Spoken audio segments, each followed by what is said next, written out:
Hello, Steve White, Trekboy89 for Steve Arts 89. Well, I have some Star Trek news.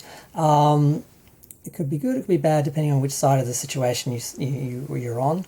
But Star Trek Strange New Worlds has made the Nielsen Top 10 again. Out of the 8 weeks have been on air, they've made it into the charts for 6 of those weeks. And the last episode, which would have been the musical episode, Subspace Rhapsody, which aired between July 31st and August 6th, has moved up to number 7 before it was number 9 on the chart.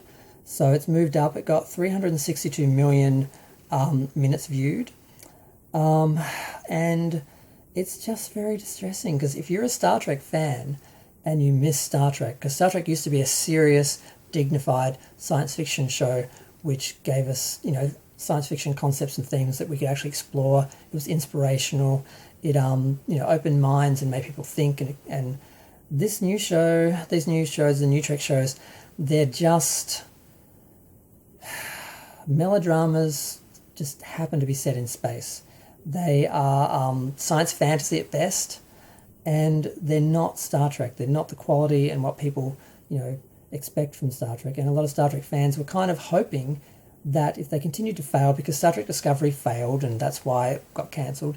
The first 2 seasons of Picard were failing and they changed it for season 3, which is why word of mouth eventually got it where people were viewing it and actually made the Nielsen charts and was doing well. But before that it was failing, and I think a lot of fans like me were hoping that the shows would continue to do so bad that they would actually have to reevaluate and maybe they'd actually give us something that resembled Star Trek. Now, Strange New Worlds had that promise, but it sort of failed on that fairly quickly. The first season was okay. It had a couple of bad episodes, but it had a couple of decent episodes, and I had some hope for it. I decided this year that I would actually subscribe to watch it. I bought the DVD for Blu-ray for last year, and then I was incredibly disappointed. The show just got further and further away from Star Trek to the point where they did a cynical pro-war episode that basically had crew members killing a Klingon dignitary and covering it up, and just things that are just abhorrent for Star Trek.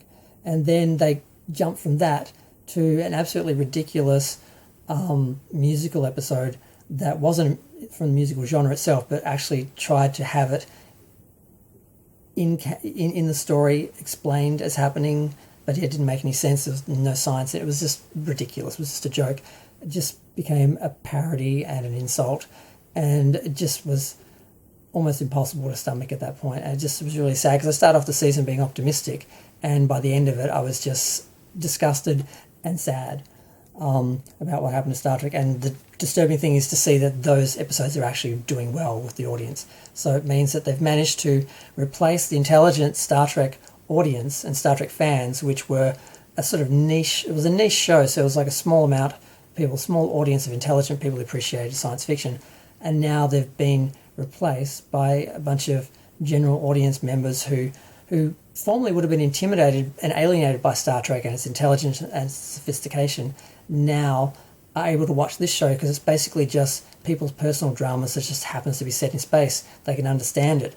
It's this not unintelligent science fantasy that like beneath Star Wars, basically, that they can actually enjoy, and people are watching it, and it just makes me sad because there's very little chance they're going to reevaluate this, because this is what they want. They wanted to get rid of take Star Trek out of the realm of niche audiences and make it generic enough so general audiences watch it and they could make money out of it. That's all they cared about, and that's been the plan from the beginning with the Star Trek films, which were basically just big budget action adventures. They weren't actually science fiction films, and now the show is just a melodrama set in space, and that's all it is. And it's really, really depressing for Star Trek fans to see this happen to Star Trek, and sort of feel like I'm sort of giving up hope that it's ever going to be fixed.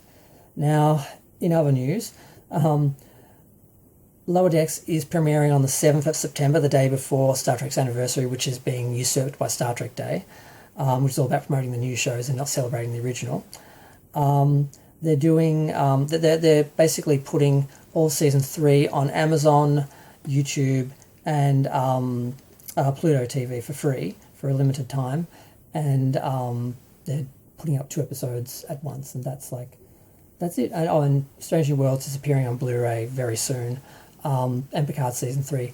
I'm going to buy Picard Season 3, but I won't be buying a box set of all 3 seasons of Picard because the first 2 were awful, and I probably won't be buying the 2nd season of Strange New Worlds, and I can't imagine subscribing for the 3rd season either, or Lower Decks, because it's just too depressing. But I'm going to go. Feel free to share, like, comment, subscribe.